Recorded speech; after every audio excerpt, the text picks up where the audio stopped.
बिस्मिल्लाहिर्रहमानिर्रहीम। अस्सलाम वालेकुम। Hope you all are doing well. आप सब खैरियत से होंगे।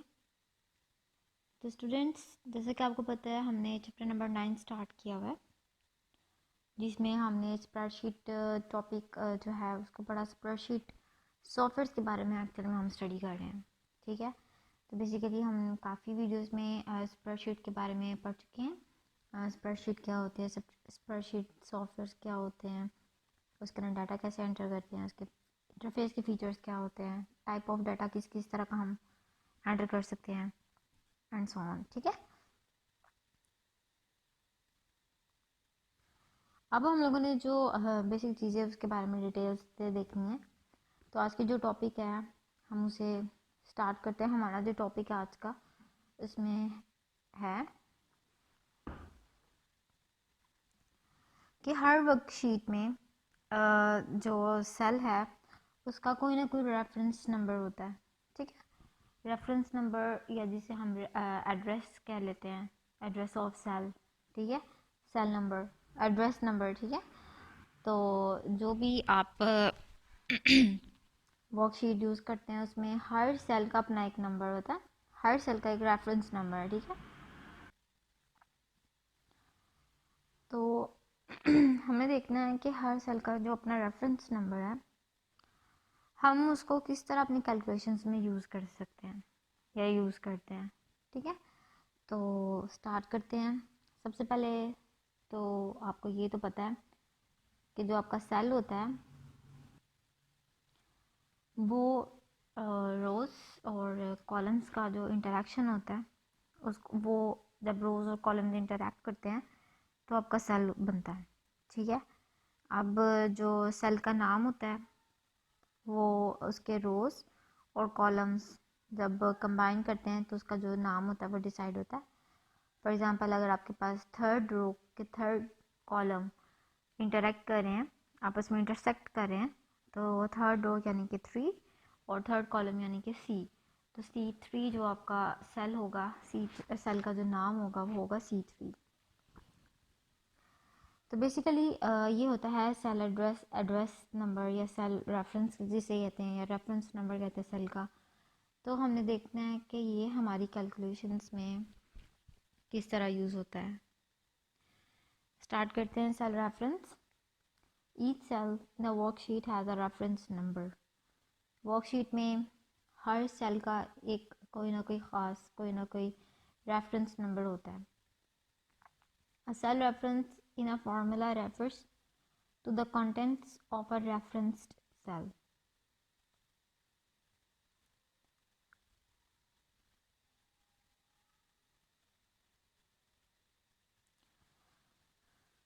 जो आप फार्मूला के अंदर जब आप फार्मूला लिखते हैं कैलकुलेशंस परफॉर्म करने के लिए, जो भी आपने डाटा के ऊपर कैलकुलेशंस परफॉर्म करनी है, जब आप उसका फार्मूला लिखते हैं तो क्या होता है, आप सेल रेफरेंस लिखते हैं फार्मूला के अंदर।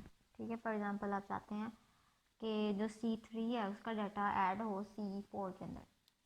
ठीक है, यानी C3 का जो भी डाटा है वो C4 के अंदर ऐड हो, तो आप फार्मूला जब बनाएंगे तो आप C3 और C4 को यूज़ करेंगे जो कि आपके सेल का रेफरेंस है।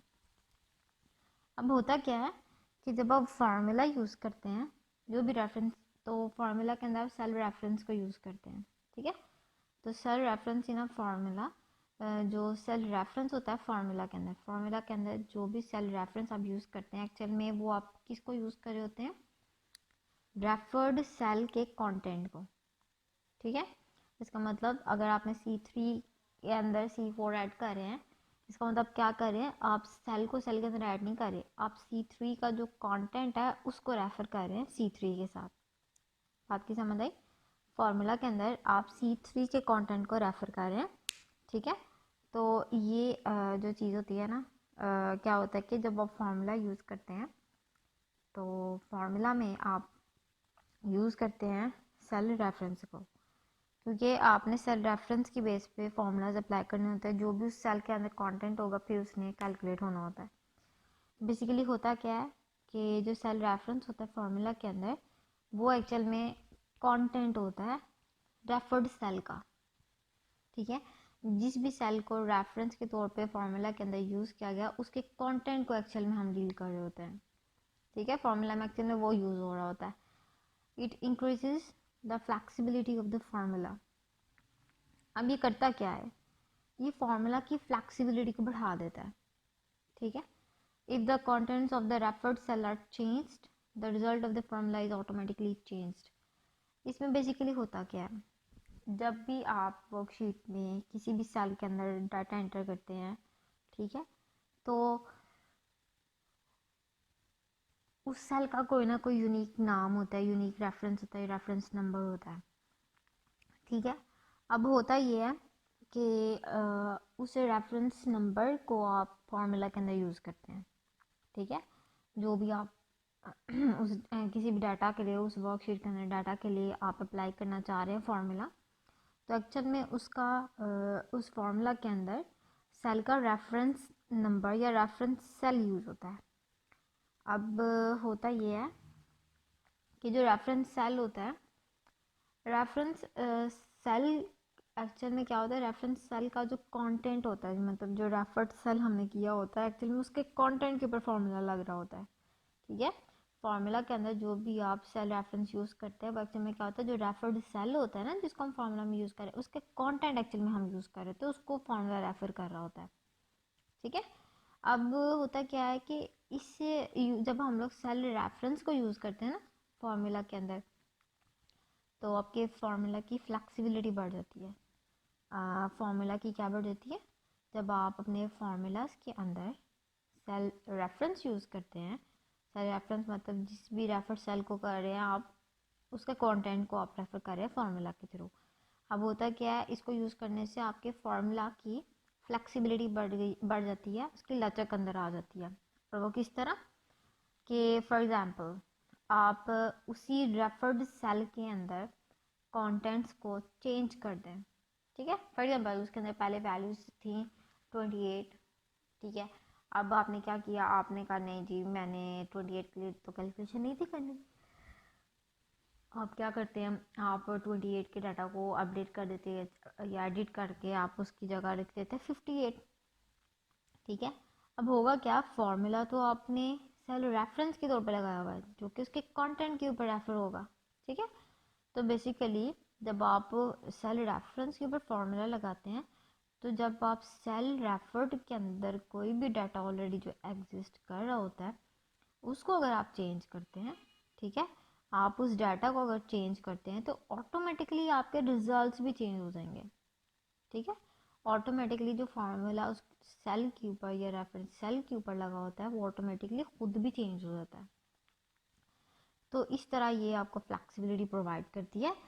क्या होता है कि आप अपने फार्मूलाज के अंदर रेफर्ड सेल के कंटेंट को रेफर कर रहे होते हैं, इसलिए हम सेल रेफरेंस यूज़ करते हैं। और ये फ्लेक्सिबिलिटी प्रोवाइड करती है आपके फार्मूलाज को, इस तरह के जब आप अपने सेल के रेफर्ड सेल के कंटेंट को चेंज करते हैं तो होता क्या है कि जो आपका फार्मूला है वो रिजल्ट्स को भी ऑटोमेटिकली चेंज कर देता है, ठीक है। इसका ये फ़ायदा है। A cell reference consists of column name and row number। ये तो आपको मैंने बताया कि जो सेल होता है वो एक्चुअल में क्या होता है, वो आपके रोज और कॉलम्स का इंटरसेक्शन होता है, ठीक है। सेल आपका क्या होता है, आपके रोज और कॉलम्स का इंटरसेक्शन होता है। जब आप सेल के आइडेंटिटी या सेल के नाम की बात करते हैं तो होता क्या है कि जो आपका कॉलम का, जैसे आपको पता है कॉलम को आप कोई ना कोई लेटर असाइन करते हैं और रो को आप कोई ना कोई नंबर असाइन करते हैं। तो जो सेल का नाम होता है, ये सेल का रेफरेंस होता है, वो कॉलम के नेम और रो के नंबर से मिलके बनता है, ठीक है। For example B20 refers to row number 20 in column B. अब B20 की बात करें तो इसका मतलब क्या होगा, B फॉर कॉलम, क्योंकि लेटर आपके कॉलम्स के लिए और रो के लिए आपके पास नंबर है, इसका मतलब आपका B कॉलम के 20 रो के अंदर आपका जो सेल इंटरसेक्ट कर रहा है उसको लिया। तो जब आप इसको the formula is equals to G8 plus Y10 will be add the value of G8 and Y10, ठीक है। आपको इस चीज़ की समझ आ गई, ये तो आपके नेमिंग की बात आ गई, ठीक है। अब आपने लेट सपोज फार्मूला अप्लाई करना है।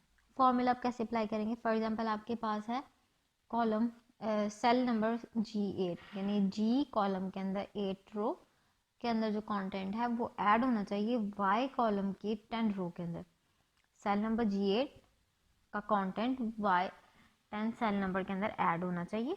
तो आपने जब फार्मूला लगाया तो आपने बिगिन करना है, जैसे हम लोगों ने पता फार्मूला को स्टार्ट करने के लिए हम क्या लगाते हैं स्टार्ट में, इक्वल्स का साइन। तो ये इक्वल की वजह से क्या होगा कि वैल्यूज़ जो G8 होगी और Y10 के अंदर होगी ये क्या हो जाएंगे आपस में ऐड हो जाएंगी। ठीक है, तो ये आपका फार्मूला बन गया। तो ये था सेल रेफरेंस का यूज़ कैलकुलेशन के अंदर। उसके बाद बात आती है हमारे पास रेंज। अब रेंज क्या होती है? If the formula uses continuous cells, all cells can be referenced as range. अगर आपका फार्मूला कंटिन्यूस सेल्स को यूज़ करता है, यानी कि हमने अगर ऊपर एग्जांपल देखें तो आपने कहा तो G8 का जो डाटा है G8 सेल जो है वो Y10 सेल के अंदर ऐड हो। ठीक है, तो उसके लिए आपने इक्वल का साइन लगाया, G8 cell plus Y10 cell, तो इन दोनों की वैल्यूज़ क्या हो जाएंगी आपस में ऐड हो जाएंगी। अब रेंज क्या होती है? ये तो आपने कहा था सिंगल सेल की बात किया। अब रेंज क्या होता है? जब आप कंटिन्यूस सेल्स को लेके चलते हैं। ठीक है, जब आप कंटिन्यूस सेल्स के ऊपर फॉर्मूला अप्लाई करते हैं, all cells can be referenced as range, फिर तमाम सेल्स को हम रेफर कर देते हैं एज अ रेंज। ठीक है, फॉर एग्जांपल आप जब कंटिन्यूस सेल्स को लेके चलें या कंटिन्यूस सेल के ऊपर फॉर्मूला अप्लाई करते हैं तो हम उसको क्या कह देते हैं? हम सेल्स को रेफर्स कर देते हैं एज अ रेंज। हम कहते हैं ये सेम रेंज के सेल्स हैं। ठीक है, तो बेसिकली क्या है कि if the formula uses continuous cells, all cells can be referenced as range. तो तमाम सेल्स कैसे रेफर्स हो गए as a range. The range is specified as follows. अब रेंज को हम किस तरह स्पेसिफाई कर सकते हैं? Address of the first cell, उसके बाद ratio, address of the last cell. ठीक है, अब फॉर्मूला में जब हमने रेंज को इस्तेमाल करना है, यहाँ पे हम करते सिंगल सेल की बात। अब जब हम लोगों ने कंटिन्यूस सेल्स को लेके चलना है, ठीक है, कंटिन्यूस सेल्स की रेंज को लेके चलना है, कंटिन्यूस सेल जो कि रेफरेंस्ड है एज अ रेंज, हमने उनको जब लेके चलना है तो क्या करेंगे? तो हमने उसके ऊपर अब फॉर्मूला लगाना है। अब हमारे पास लेट्स सपोज ज़्यादा सेल्स आ जाते हैं, तो आप ईच सेल के नेम को तो नहीं ना राइट करेंगे, या हर सेल के ऊपर फॉर्मूला तो नहीं लगाएंगे।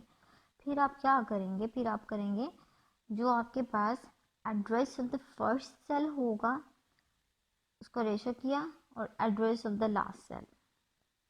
ठीक है, यानी कि फर्स्ट सेल से लेके आपके लास्ट सेल तक जो है फॉर्मूला लगेगा।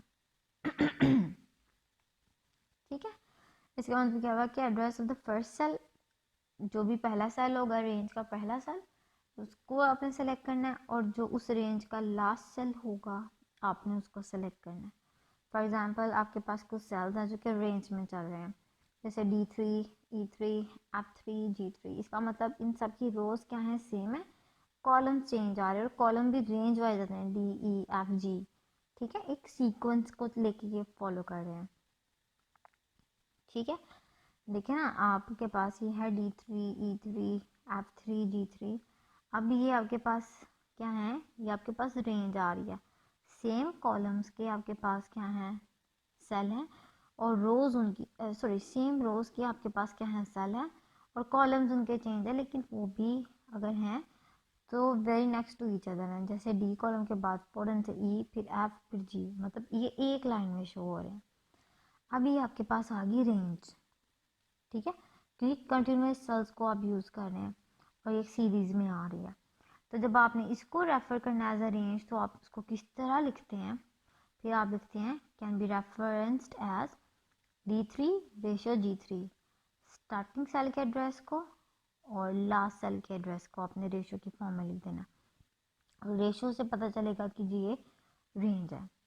तो बेसिकली ये था हमारा टॉपिक, जिसमें हमने देखा कि हम जब वर्कशीट बनाते हैं तो सेल रेफरेंस को हम किस तरह अपनी कैलकुलेशन में यूज़ करते हैं। किसी भी किस्म की कोई क्यूरी हो then you may ask. Take care and अल्लाह हाफिज़। वीडियो पसंद आई तो लाइक करें, अपनी राय कमेंट करें। ऐसे ही मजीद वीडियोस के लिए हमारा चैनल सब्सक्राइब करें और बेल का आइकन दबाएं ताकि आपको हर वीडियो का नोटिफिकेशन मिलता रहे।